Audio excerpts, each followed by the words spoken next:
Halo teman-teman, perkenalkan nama saya Kadegang Kelwiranata. NIM saya 23075112557. Saya berasal dari Fakultas Ekonomi dan Bisnis Universitas Udayana, mata kuliah Digital Society kelas F1. Teman-teman, kalian itu sadar nggak sih?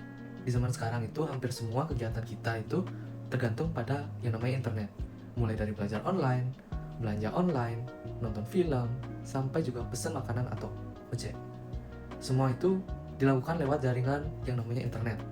Tapi apa sih sebenarnya internet itu dan bagaimana sih cara kerja dari internet tersebut? Jadi, internet itu adalah jaringan raksasa yang menghubungkan jutaan komputer di seluruh dunia. Bayangkan saja, misalnya seperti sebuah jaring laba-laba besar di mana setiap simpulnya adalah komputer atau perangkat yang saling terhubung dan bisa bertukar informasi. Karena itulah, dari Bali, kita bisa mengirim pesan ke Amerika hanya dalam hitungan detik atau hitungan menit tanpa adanya kendala.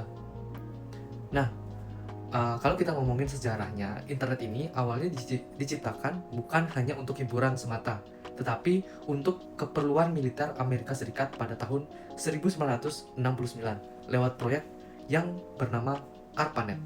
Jadi tujuannya agar komputer ini bisa tetap saling berkomunikasi kalau sebagian jaringannya rusak. Dari situlah ide tentang jaringan yang saling terkoneksi berkembang menjadi yang namanya internet yang sehari-hari kita pakai sekarang untuk berkomunikasi. Lalu gimana sih cara kerja internet itu? Ketika kita mengetik alamat situs, misalnya contoh Google atau YouTube, komputer itu mengirimkan sinyal permintaan ke server Google.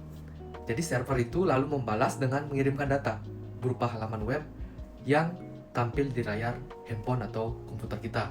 Semua proses itu terjadi yang sangat cepat karena adanya sistem yang bernama IP address yang membantu mengarahkan data ke tujuan yang tepat.